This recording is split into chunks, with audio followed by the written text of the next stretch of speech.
Nice. Welcome to the Kaz and Boo Show! Yeah. Yeah. What is up, brother Kaz? You know, I'm living. I'm doing good. I'm above the earth. It's smoky, but I'm doing better than a lot of folks are doing right now, unfortunately. So just be happy with what I got. Yeah, big prayers up to the Chico and Paradise area where it is just apocalyptic disaster. And down in Southern California, Yes. I don't know that it's quite as bad down there. I haven't gotten as many reports. Obviously, we're up here in the Northern California area. Right. It's smoky. It is really bad. I mean, and we went through about 3 weeks of this about 5 months ago. And this is way worse. It felt like we were in an apocalyptic movie back then. Didn't get sunshine for 3 weeks. And, you know, you just got kind of used to it. But then at the end, you thought, hey, man, this would be a really crappy way to live. And what's happened here in Sacramento, I think we got the smoke from both ends. And, I mean, it's like so visible that, I mean, it just, like we have a studio, not where we're recording today's show, but a different studio, where there's this long hallway. It's indoors. And then there's these big glass windows for the front entrance. And so, like, whether you're looking out the big glass windows and you just kind of see, like, smoke pressed up against the building, or in these long hallways, you look down the hallways and you can't see the ends of them because the smoke has crept into the building. And it's brutal. So anyway, you know, prayers up to those guys. If you do come across, I retweeted a link to a Sacktown Royalty article that had, pardon me, all sorts of different places if you had any ability to donate or could help out in any other way. Go ahead and check my Twitter feed. And, of course, it's great. You just want to check that out anyway. But check that link out. And thanks to the Sacktown Royalty guys for everything that they do. And it's basketball time, Kaz. It is. It's been a crazy couple weeks since we've been able to do a show. We're going to talk about drama, man. Drama. Yes, the what do they call it? As the World Turns, Warriors edition. Well, we got the Warriors, we got Jimmy Butler, and then you decided to throw in here that we would discuss the worst team in the league, which always gets me fired up because I watch a lot of the bad basketball in this league for fantasy purposes. But let's talk. Well, let's first. I want to. You know, everyone's going crazy. I know we were briefly discussing, you know, how we don't watch as much college, you know, as we used to, at least as I used to. But everyone's talking about Mr. Zion Williams. Have you gotten a glimpse of him yet in Duke Uni? Yeah, I saw one thing, and therefore I'm an expert. And it's scary, cause I mean, what is he gonna do to everybody in this small ball NBA? Like he to me, if I'm correct on this, and I've watched one highlight, maybe 5, he looks like a freaking. Like I guess a strong side linebacker. Is that accurate? Yeah, there was a I didn't get to read the full thing, but one of the coaches or former or I guess one of the tight ends coach of LSU was like, yeah, like I met him and I just threw out a scholarship offer because I like figured he would be the best tight end that ever played. I mean, I'm excited. I don't know anything about him. I just want him to destroy small ball. That's and it's like because I saw him the first time. I think when he was like maybe a junior. You know, he's like he's like the perfect, you know, YouTube baby. Like there's so many highlights of him. You know, he's got millions of hits on like you know, a bunch of different dunks from his high school days. And so I was a little like, but I never saw him do anything else. And so what's crazy is he's shooting like 70% or something like that from the floor in the 3 games, I think. And he's like, he could handle the ball. He has a real like You know when LeBron goes like a Mack truck to the hoop, and he kind of just finishes hard. He has the ability to like kind of stop and like he's got a real kind of like touch once he gets there. So he goes super hard, but he has this crazy body control and nice little floaters and stuff. Like it's going to be interesting. The league is going to have some problems, I think, because of exactly what you said, because of small ball. Well, yeah, I mean, so like, I guess that's my biggest question that I have about him is, so I'm quick look up here, 6'10". That's not, the big Shaq. I don't know how accurate that is. I don't know that that's true.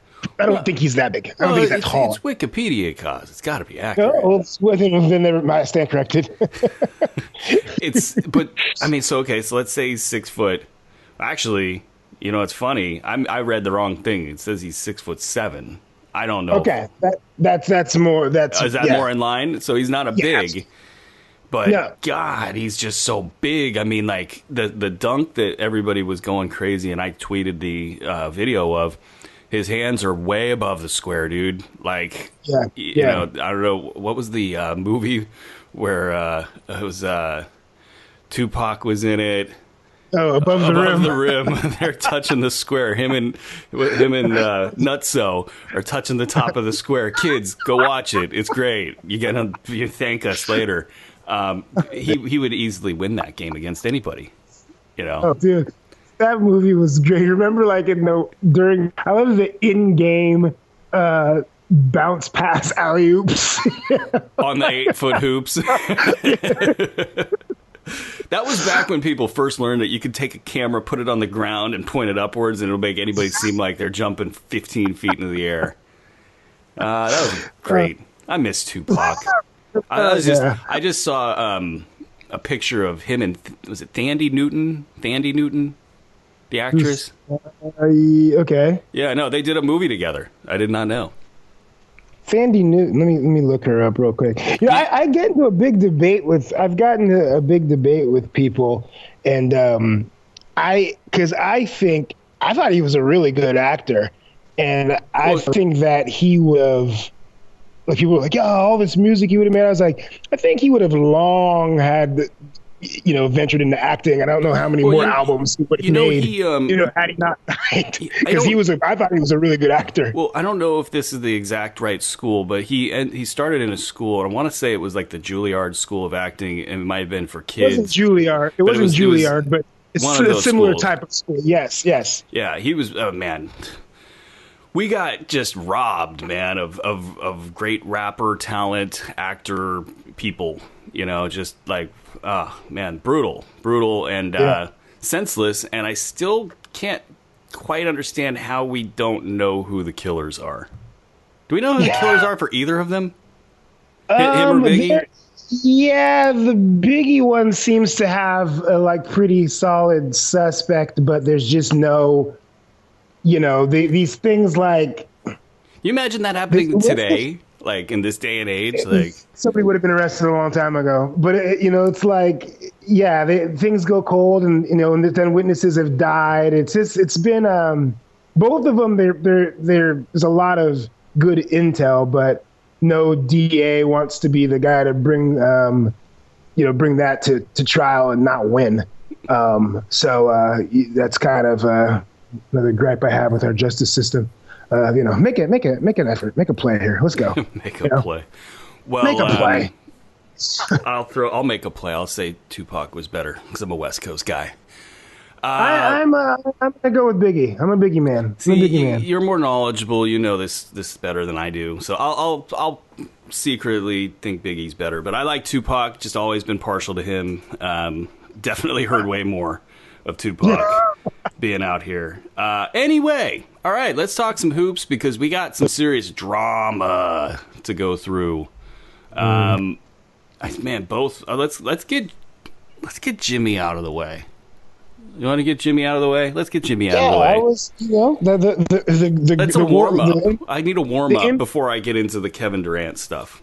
The NBA's best kept secret that Jimmy Butler would be traded at some point before the trade deadline finally occurred. it finally occurred, and we did get a little bit of a surprise, I guess. I think Philly's sort of always been involved in talks for, Kawhi, and, they want to make a mark, and it's so weird because you got ownership there that's, we'll give them a D minus.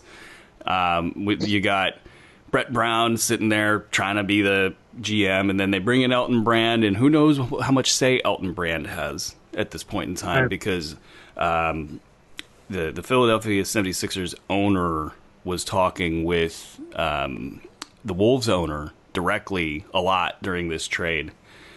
So what it ends up resulting in is you get Jimmy Butler traded to the Philadelphia 76ers for Robert Covington and Dario Saric. And there are a lot of juicy angles to discuss here. On its face, are you good with the trade for both teams, or you think one team or the other got ripped off? On its face, considering they were in power once the story escaped, and Jimmy made it clear, and there was obviously this wasn't going to work. So on its face, you get a guy in Covington who was a really good, sound 3D role player. Saric, I think his play slipped a little bit this year when I've watched him, but he's can be tough, a tough rebounder, stretch four. But more importantly, I think with the egos there in Minnesota, those are two guys that know their lane and know that they're role players.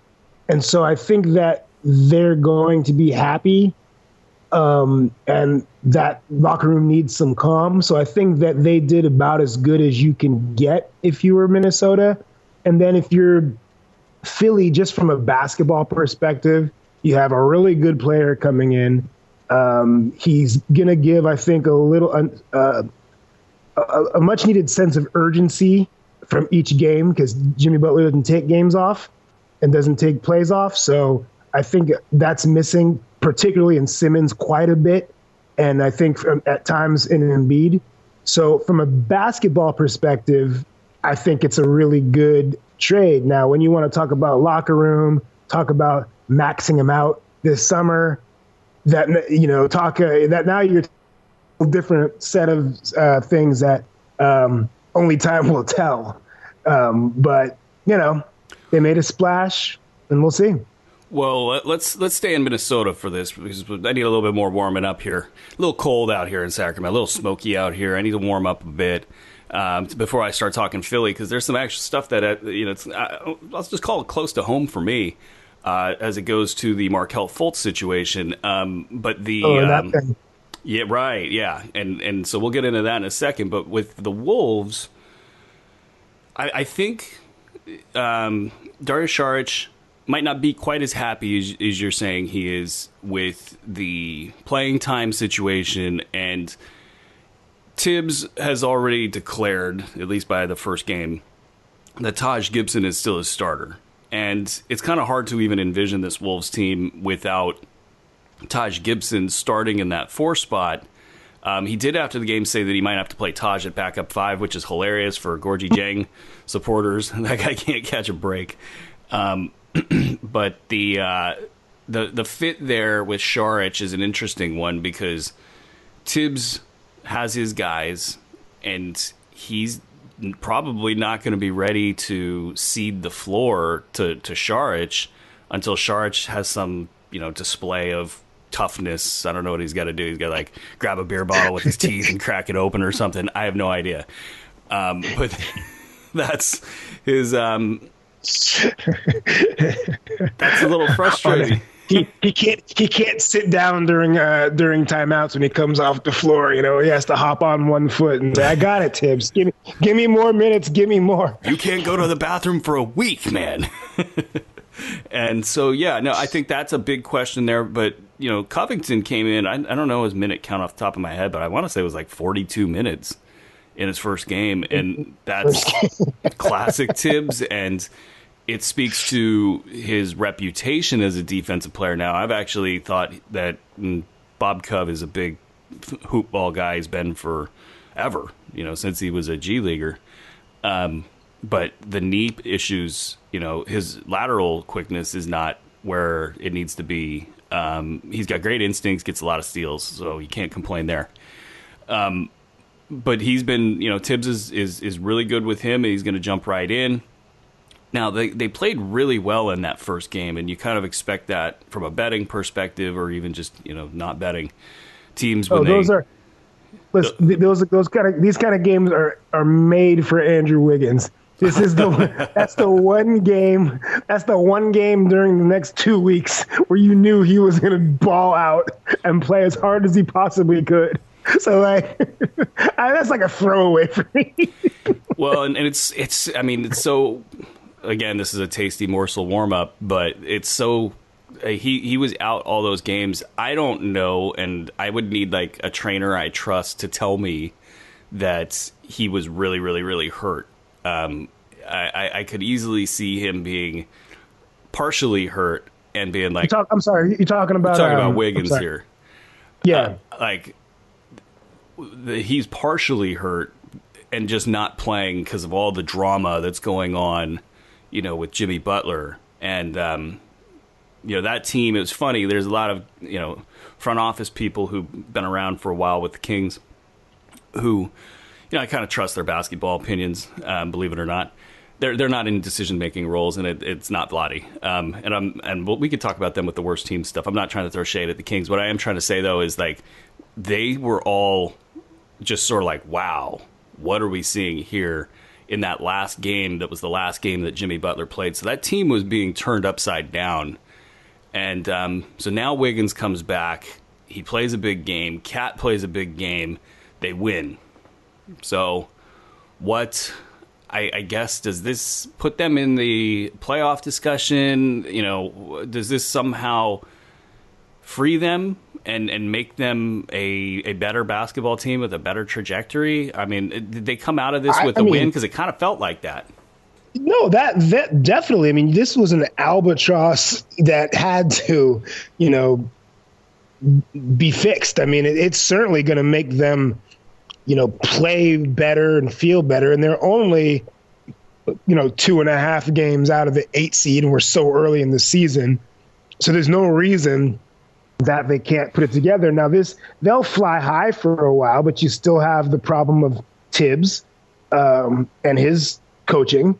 You have the problem with Andrew Wiggins and his desire to play all the time, and Cat, who just doesn't play defense and can be just a floater on offense. So the problems that, the next week or two, we'll see the best version, I think, of Minnesota. And then it's when reality sticks in, what are we going to see? They're still in a bunch of turmoil because I don't think Tibbs is going to be here next year. That's why I think the Saric thing, if they can get through this year, I think he'll be fine because I don't think that Tibbs is going to be around next year.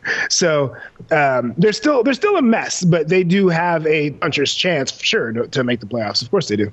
So it's not quite a dead cat bounce, but something in between of this. We always see this in betting is, the injured star theory kind of comes into play here, where in this case the injured star was traded and they surge. And I agree with everything that you're saying. I think the interesting thing here is that they have this window where if they had gotten the 4 draft picks from Houston, they would have been clearly building for a future that's like 4 to 5 years out. And the question would be like, do you even want Andrew Wiggins on the team? Are they even good? What's up with Cat 4 to 5 years from now?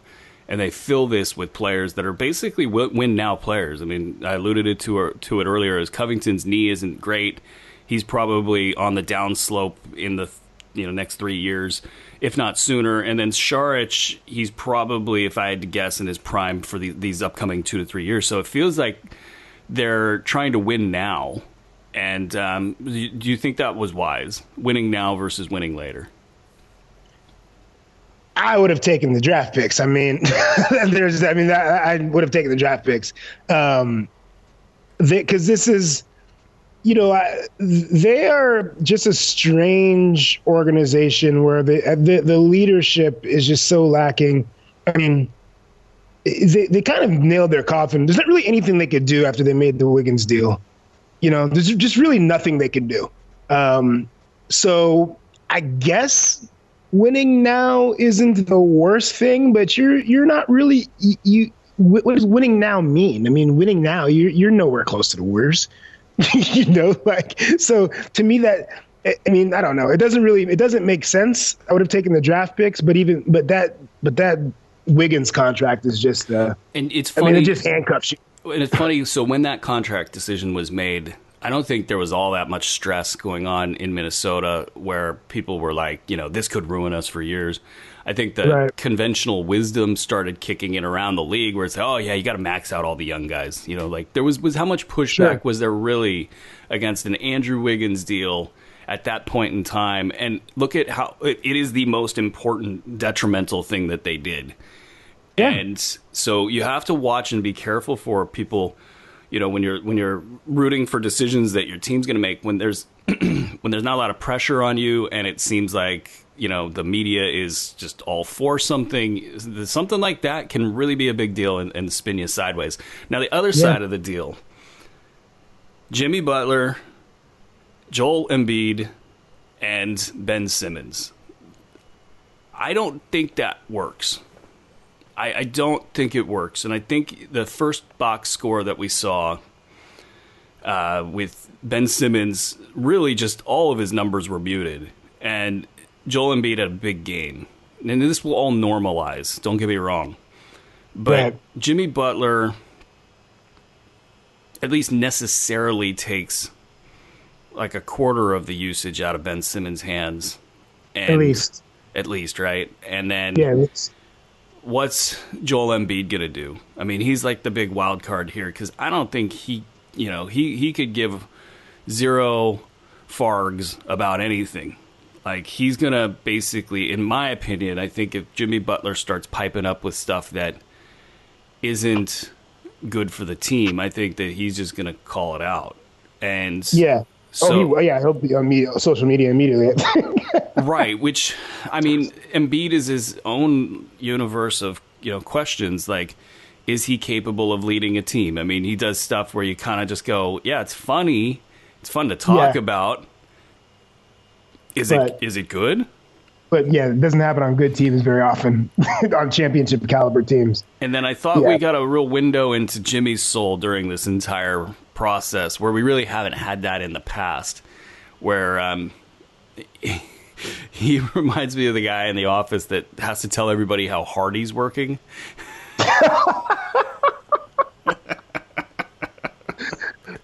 Oh, you went home at 5? Yeah, then I stayed until 6:30 and finished up those reports. Yeah. You're right. And so good for you, kind of life. You got Ben Simmons. I don't know if he's still dating a Kardashian, but like, was he? He was, I believe. I'll get Ghost of Stat Boy to look that up. He's still in the league. I know, right? Well, I mean, at some point, if you're dating a Kardashian, you don't. I just don't feel bad for you. I mean, there's just so much evidence, right? Like, you can't not know, and then also not know that that's going to be said about you. And I think there is something there. A quick search by the Ghost of Stat Boy shows that there is something there. There's a there, and I mean, I could see why he would do it, but that's not good. And I'm getting a little off track with that. But he's already like, this just doesn't seem like a stable locker room. And this before we get into the Markelle Fultz stuff, which just breaks my heart. Yeah, I mean that poor kid. I don't know, but yeah, I think I could see it like from they have. This could go sour very fast. Like it's definitely something where, like, just from a pure basketball thing, I think he shoots well enough, but I don't know that Simmons has the personality to demand the ball when Jimmy Butler wants the ball, because it really only works with you know, Simmons having the ball, getting it, you know, abusing people with Embiid in the block, and then maybe on kickouts, you know, coming to Butler and him doing his thing at that point. I think that they waste a lot of, I think that Simmons wastes a lot of possessions. And so I think that Jimmy Butler's impatience will have him take the ball out of Simmons' hand more. And when Simmons doesn't have the ball, he's just kind of useless. So what I think is going to be interesting for Philly is if this doesn't work and they're no closer to Boston or Toronto, if they have the courage to go, hey, this doesn't work, we're not re-signing Jimmy Butler. Or do they go, oh, well, we brought him in, I guess we got to give him the $200 million. That's where we're going to see about Philly as an organization. Well, because I'm going to put money that they're going to sign him anyway, even if it's a catastrophe. I mean, you kind of go into those deals knowing you have to, unless you're, like you said, it's a catastrophe, which, I mean, his knees and all the Tibbs minutes, like, you'd have to be. Yeah. That's why there wasn't more money on the. It's going to be horrible money in the back end. It's going to be horrible money in 2 years. It's that's why there wasn't a lot of interest out there for Jimmy Butler. So that and quickly on the Markelle Fultz stuff, like we just saw him take a free throw the other day, and I've had the yips. So as a baseball pitcher, I've been through what he's going through, and it's debilitating. It's like this thing that kind of just grows in your head, and you have to figure out a way to turn it off. And I had to like go through a regiment of, like the same regiment before every game so I could pitch. And then ultimately I couldn't pitch. I had to move to a position where the action was bang, bang. So I played middle infield or moved around in the outfield, and it sucked. And, you look at what happened with him at the free throw line. That actually happened to me once. So I can empathize with what he's going through. You're so jacked in the head that when you go to throw the ball, you just don't want to throw it. So you could like pause your throw. I was at a Team USA thing, and I threw the ball directly into the ground. Yeah. And the other team was like, "Whoa! Like, did you just try to like roll it to the catcher? Like, what was that?" And then my very next pitch was just like right on, and I'm striking people out left and right. That was kind of like the beginning of the yips. So I think when you add, like, there's like a 10% chance that adding Jimmy Butler could shake him out of whatever he has going on that's causing the yips. I don't think it works like that, though. I don't think it works like that either. I don't think it works like that. I honestly, like, for his own sake and for fit, because you can't have him and Simmons on the floor together. That's just you can't have two guys that can't shoot a lick, on the floor. And so I think the best thing for everybody is for them to trade him for anything, because I think he needs a whole new setting. He needs a whole new environment. He needs a whole new group of people in his ear. He needs a whole, obviously this shooting gurus or whatever didn't work out. If he has any chance, I just can't see it happening in Philly. It's such a mental thing. Walking into that same practice facility, into that same, like, that's gotta make it harder to get over this kind of a thing. So I don't see a future in it for him in Philly at all. When I was going through it, it was in the late 90s. So we were still right in prime, tough it up, kid, territory. Yeah, get over it. Yeah. And I'm guessing the NBA is still pretty much like that. But one thing that I think I would have done differently is I would have owned it. I always fought against it. Like, I didn't want it to have happened. I didn't want to be dealing with it. It was just sort of this thing that was just getting in the way of my career. And I was like, F this crap. And what I think he has to do is own it. And I think he needs to, find some methods. I would pick meditation. I'm, partial to that. And really just kind of reset. And like you said, in a different location would be extremely wise for him. And really just try to, peel back some layers and get after it that way, not necessarily trying to fight it the way he's, if you just try to push through that stuff I mean, it never works. Look at Rick Ankiel. Look at, the second baseman from the Yankees. What was it, Knobloch? Oh, Knobloch, yeah. I mean, Mackie Sasser, remember the catcher? Mm-hmm. Who couldn't throw it back to the pitcher? They were stealing bases on him when they were throwing it back to the pitcher. Yes, I remember that comparison quite often.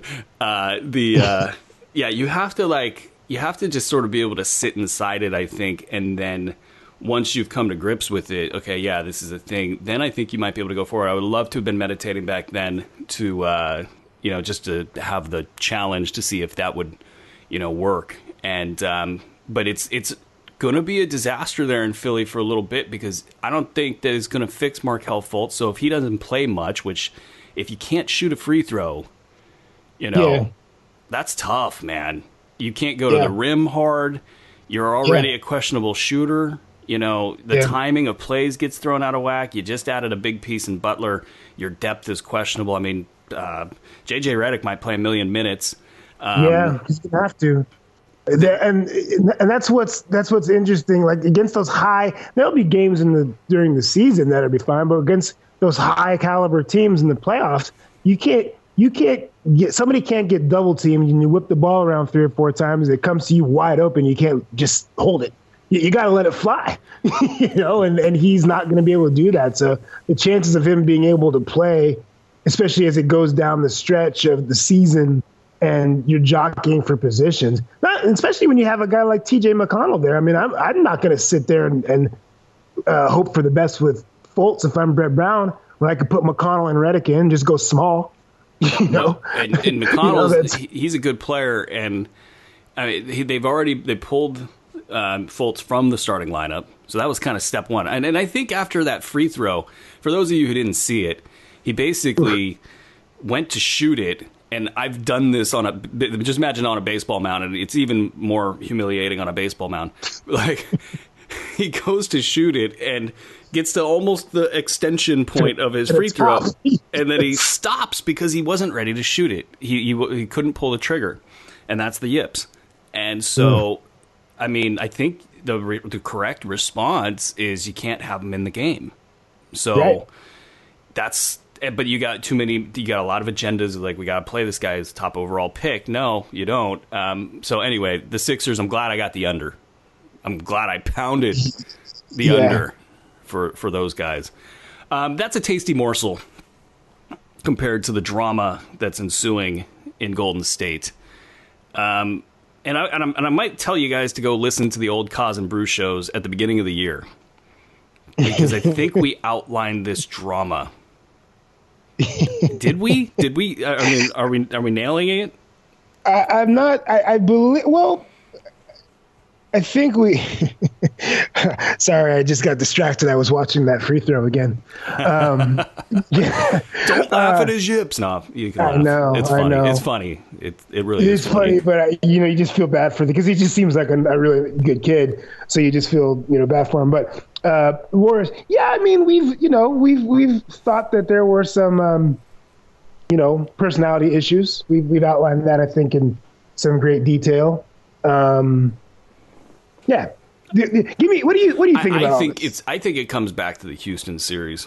I mean, like, that series to me looked like it had those guys busting at the seams. You had Steve Kerr begging Kevin Durant not to take bad shots, and Kevin Durant not really wanting to hear anything about it, and that puts a lot of stress on you as a teammate. If you know your teammate is taking bad shots, and the Warriors take a lot of bad shots, but in his case, it seemed to me like he was putting his desire to be a number one player, a guy that makes big shots in the playoffs, ahead of the rest of the team. And if we had not gotten that moment from Steve Kerr in the inside tracks, the best inside tracks of all time, in my opinion, if we had not seen that, it would be speculation. We just wouldn't know. Right. But that was a coach begging with a player that he knew had all the juice, and the reaction from the player was aloofness. Like, I don't get it. Well, and it was a tough situation also, because you do need Kevin Durant to take shots and make plays. and that's where I think, the Steve Kerr was at such a subservient perfect word place in that moment, because Steph, you gotta, if you got a Trevor Ariza, you can bother Steph, who is your other great playmaker. You can bother him enough to where he's going to get rid of the ball. Kevin Durant's kind of unguardable, but he's got to still take shots within the flow of the offense, which just wasn't happening. And it was playing like just right to Houston. Houston was loving every moment of it. And the only person that didn't seem to understand that was Kevin Durant. And so that's, he wasn't, so Steve Kerr's like, well, if you don't mind. He used Michael in the comparison. Yeah. That's how desperate he was to make that work out. Yeah. So I think that, and then there's a second piece to this as well. He shows up year one and gets an MVP in the finals, and then in year two almost bombs them out of the Houston series. And then sort of, because Kevin Durant he's a fascinating stat set, is what we call it in fantasy league. Stat set just means that the style of his statistics is very, very voluminous. It's great percentages. There's always a steal or a block in there. So he's just filling up the box score across it. Whereas somebody like Steph Curry also has a great stat set, but he might not have a block. His steals could be down. So it's, he gets the second MVP award, and I just, I don't know how that team operates. You got Steph Curry. I don't think he cares about this stuff. Clay probably doesn't care about this stuff. Now Dray and KD, I can see them caring about this stuff. It was, someone brought up a good, I think it was Tolbert was saying, like, or was it, I forget what it was, but they were saying, like, it's one thing for KD to acquiesce to Steph. It's Steph's team, and he's an MVP caliber player. But when Steph's not on the floor, and you're talking about a game-winning situation where it's tied even, so you can literally just wind the thing down, give it to your MVP, and you either win or go into overtime. Like, I understand why he was upset. But then on the flip side, I think part of the problem, he's clapping and jumping up and down like a jackass, And I think then so that, I'm sure, if Draymond saw that out of the corner of his eye, like, knowing Draymond, I could see him not passing it out of spite. But then Draymond compounds the situation by falling over and acting like he never dribbled a basketball before in his life. You can thank Montrezl Harrell for that. He's a sturdy guy. He went in for the steal and just clipped him with the leg a little bit and sent him flying. It was a perfect ending to a great drama. But it was just, and these are the kind of things that, there always has to be these, there are professionals, so they can keep a lot of stuff under the rug and stuff. But then there's these things where everything hits perfectly.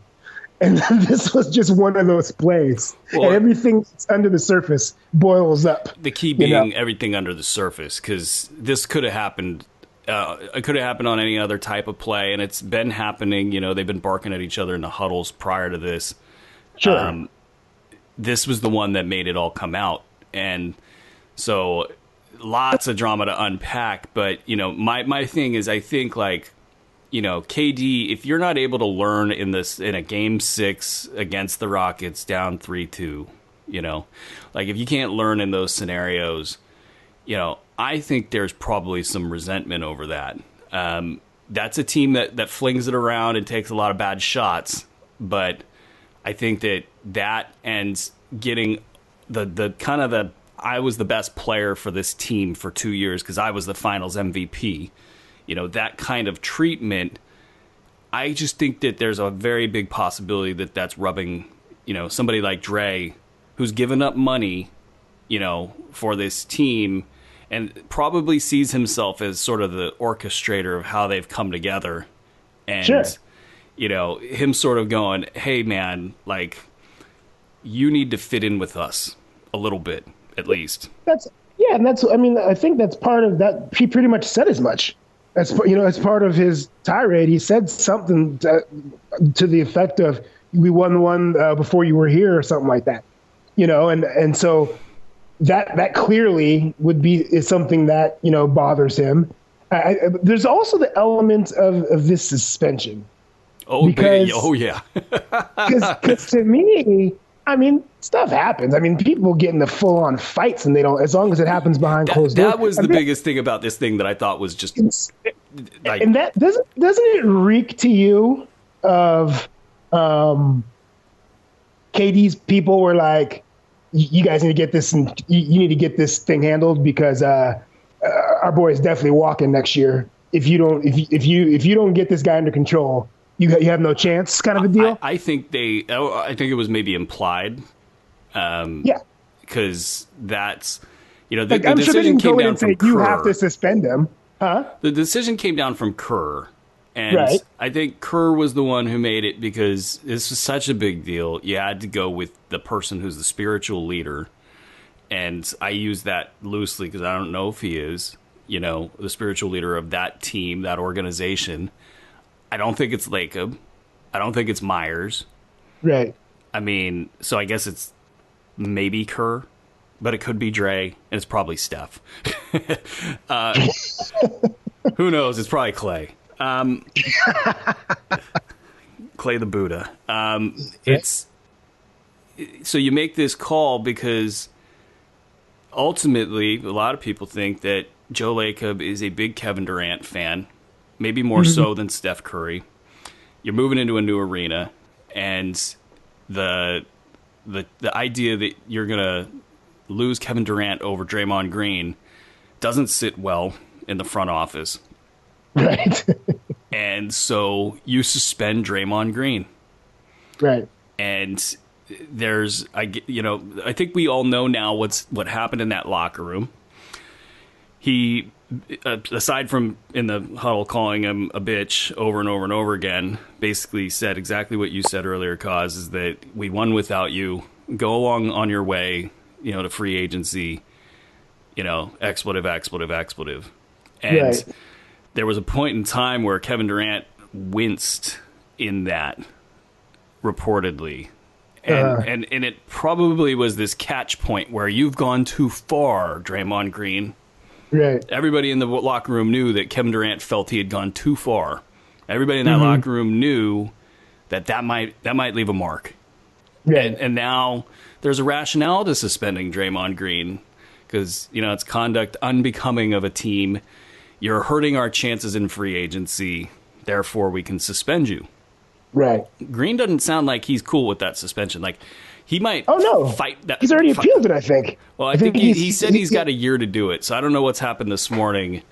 So, but it's on his radar. I've heard that he has spoken to the players union about recouping some of that money. I wouldn't be thrilled with losing $120,000 over that. I don't care how much money you got. That's still $120,000. Yeah, it's putting your kid through college. Yeah. Yeah. So that's that's just sort of lingering there, and now they're on the road, 2 more games.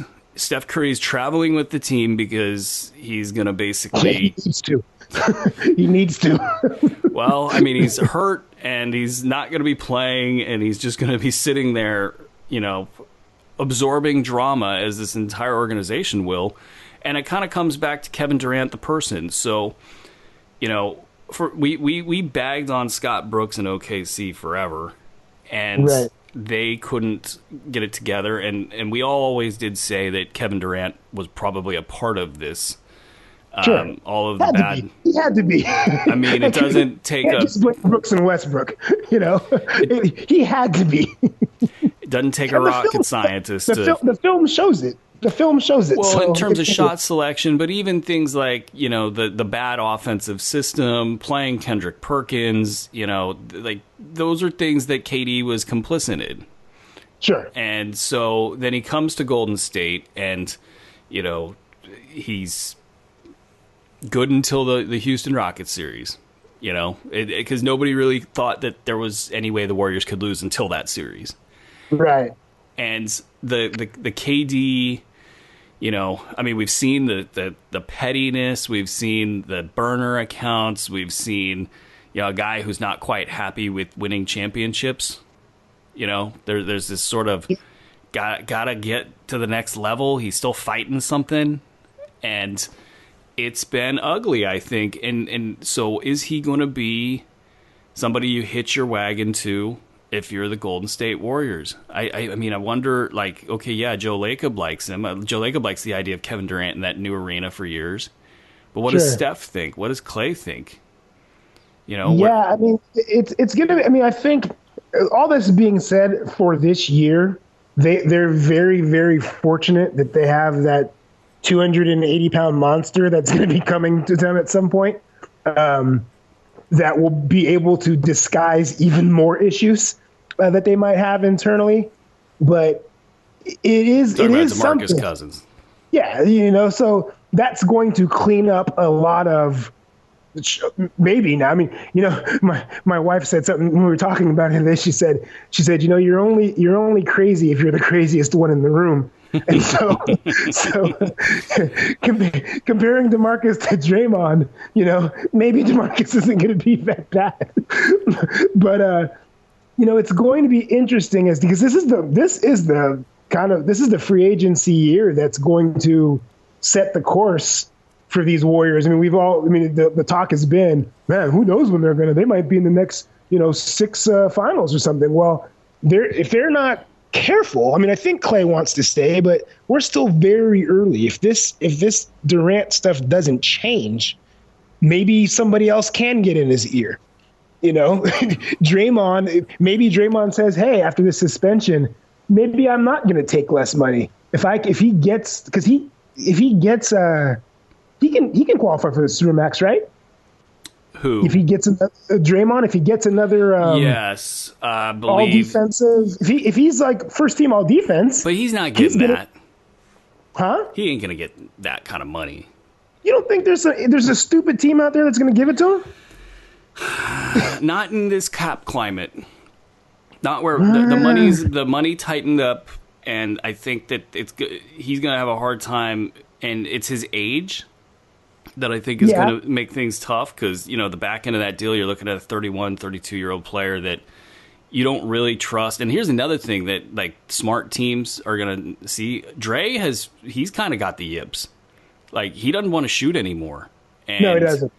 And that's kind of been, like, under the radar because you got all these great offensive players. Okay, yeah, you don't have to shoot. You know, you got 3 guys that could be number ones on their own team. So, but he's afraid to shoot. And that completely takes away his offensive value. I know, but you're still speaking like an intelligent, rational people. I'm talking about 18 NBA teams out there that maybe they won't max him, but this kind of thing with the suspension, and if it's clear that maybe ownership wants Durant instead, Draymond Green doesn't strike me. You got to look at his years of service because I think if he's in that upper bracket, how many years has he played? He's at what, 6 years now? 6 or 7, yeah. Yeah, so he'll be in that middle bracket. I still don't think he would be a max guy, and definitely not a super max. But what I'm saying is, if it's between, okay, he's not a super max, but if someone else is going to give him the same money, and you already have ownership clearly taking a side of the guy who, in his opinion, is ruining the team, and you've been suspended.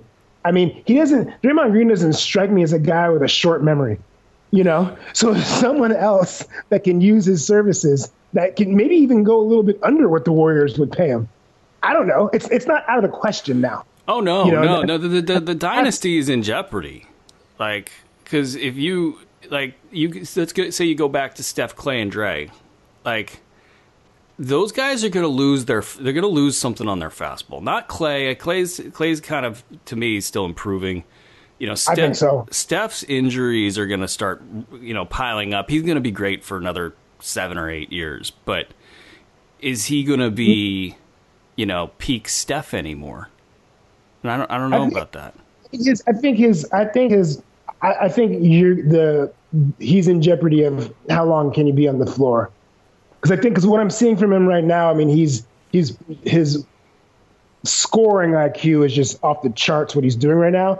But I mean, this guy is he gets injured every year, and that's not going to go away. So I think his ability will stay the same for maybe another 5 years, but is he going to be a 55 game a year guy? Well, and then also Dray is the guy that made the whole small ball thing work because of elite defense, and right. He can gear it up still in the playoffs. I'm pretty convinced of that, but sure. He's a heavier dude, and if you can't protect the rim, which they can't with Dray at 5 anymore, right. You're really running the risk of letting teams run layup drills on you.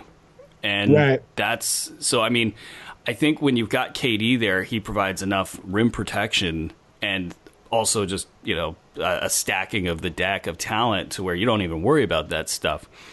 Take him out, and that's, I think, probably the biggest piece here is I think they've all heard the rumors of where KD wants to go, and that being somewhere else in free agency, and it kind of comes back to KD is sensitive to legacy. He is sensitive to the way people talk about him enough to create fake burner accounts, right?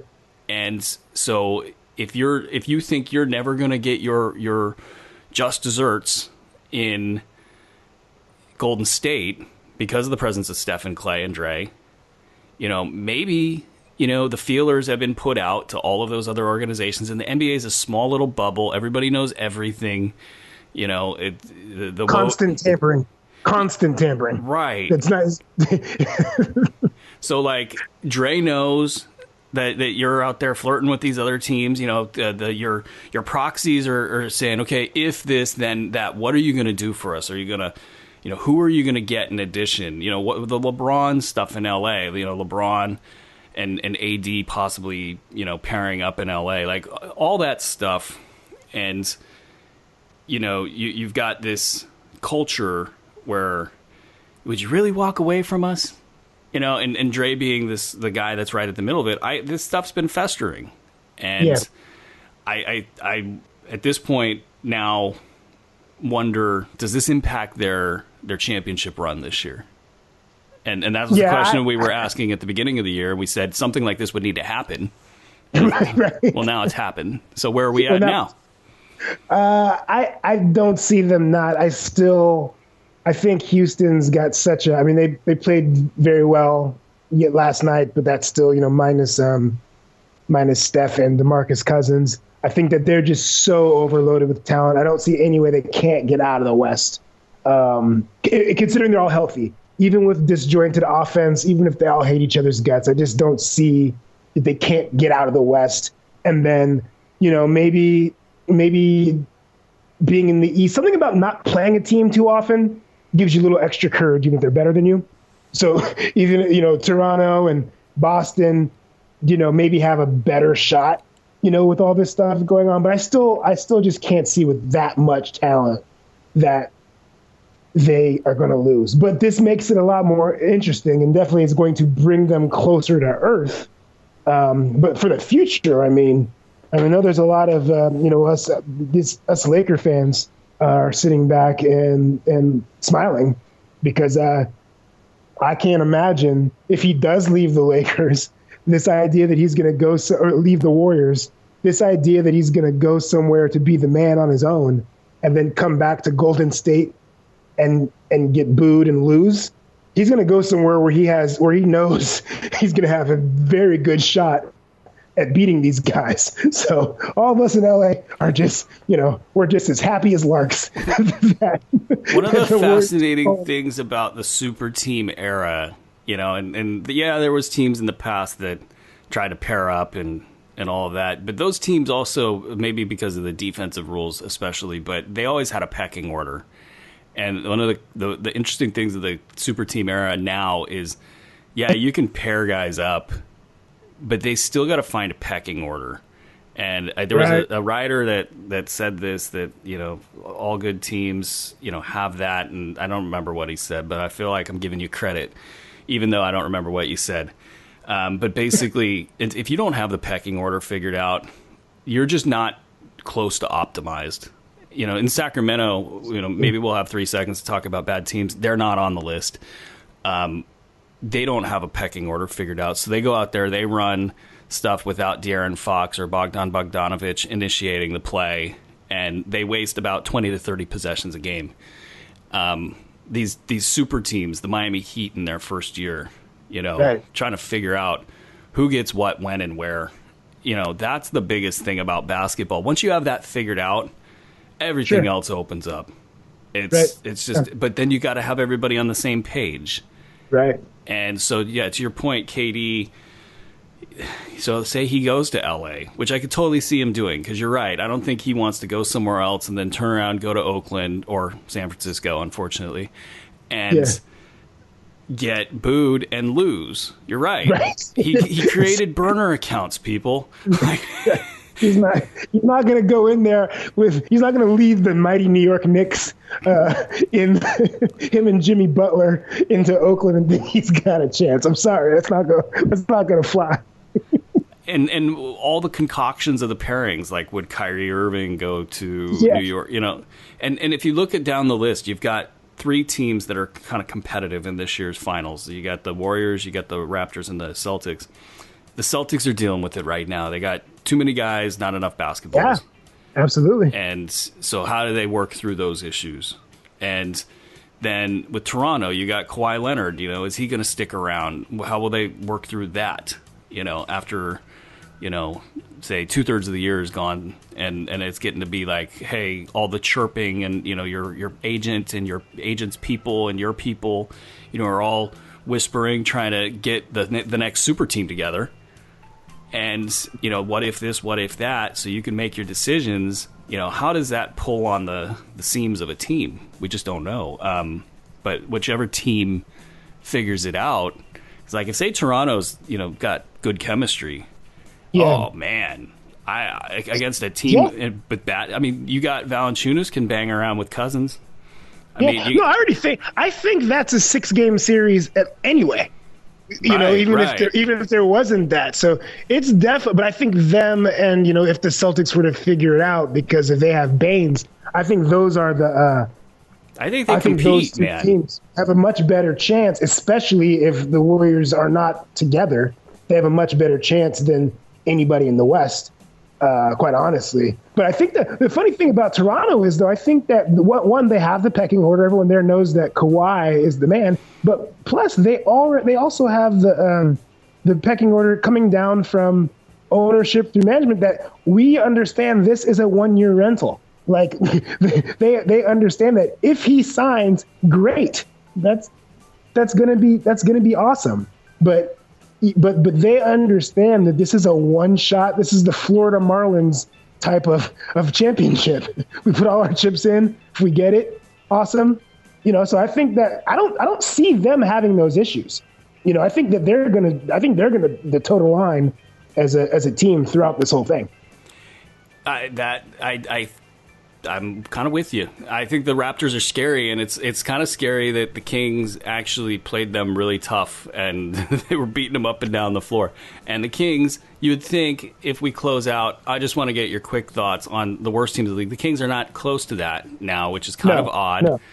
Shocking. The worst teams in the league are who? Who do you got? Oh, God. Who is the worst? You got Cleveland? I don't know. I got to get Cleveland. Cleveland's got to – they need a fire sale. Dump that thing out. Let's go. There's no point. You keep Sexton and get rid of everybody else. Sexton and Nance, and then everyone else get out. I think it's stupid that they haven't played David Nwaba much. Like, I know. What are you waiting for? But that tells me that that's a team that's being run from the owner's office, and he's not one of his guys. And that's the only thing I can think of there, because you were rolling out some serious crap on a nightly basis. I think you're right, Kaz. I think Cleveland is the worst team in the league. They are by record. The Hawks and the Knicks are in competition, and the Suns. I think, man, the Suns. It's going to be Devin Booker is going to get hit this year. This is going to be his year where people get on him. Yeah, I'm pretty. disappointed in them at this start. I thought that I'm pretty disappointed that they're my most, because I did not see them being this bad, and not really in getting beaten the way they're getting beaten too is also disturbing. I thought that if they were going to have a bad record, it would at least be, they'd be fighting tooth and nail. They're going to have a real problem with Booker. Like he's got so much money owed to him. Like I know his old management ceding control of the franchise to him, to a 19 or a 20-year-old. He does not pass at all. He's like Kobe, double Kobe. It's bad. Yeah, not as athletic though. He's a better shooter than Kobe, but he can't get to the rim like Kobe. But I don't know. Did they think he was? I've never watched a really good Devin Booker game and thought, this guy's a real playmaker. He can really pass. And I've never really thought that. I think he's more Tracy McGrady. He's putting up. You got to get other people to fill all those other things. This guy's here for one reason. That's to put the ball in the hole. So and you start to worry about Ayton's development. Ayton, a little bit of the bloom off the rose, but yeah, no, I'm going to go with the Cavs. The Cavs are terrible. They're terrible, and they're old and terrible. We can't be old and terrible in the NBA. You cannot be old, and really in any sport, but especially the NBA. You cannot be old and terrible. I want to know more about how George Hill got so bad. You got to, on that team, be able to go for 14, 3, and 4 every night. Just trip and fall. Anyway, I think that's going to do it. I feel invigorated by the show. I had to wake up a little bit during the show. But one more time before we go, prayers up to the folks in Paradise and Chico and down south in LA. And, their lives have been, irrevocably changed in many ways. And if there's anything you could do, find my Twitter feed and check out those links from Sacktown Royalty. Thank you, Will Griffith, for putting up that article. Kaz, anything before we take off? I have one last question. When Durant's doing his free agents thing, do you think LeBron actually will go to the Hamptons to convince him to come? Or do you that's my question. Do you think LeBron makes the Hamptons trip? I love the troll job at the end of, but the answer would be no, because he's LeBron. Come on. He'll send what's his name, Maverick Carter. Hey Maverick, get on up to the Hamptons. We gotta get this guy. I'm sorry, yeah, but LeBron doesn't got to do none of that. God, that's fascinating stuff. Find us on Twitter at twitter.com/KOZANDBRU show, where we have gone 572 days without a tweet. Maybe that's the way everybody should do it. Facebook.com/KOZANDBRU show, where you will get a curated list of Onion headlines brought to you by Cause. All having to do with some sort of athletics. Of course, yeah. You really filter out those athletic tweets. Area man does something. The website, hoop-ball.com, is where we live. Another one's in the books. Peace.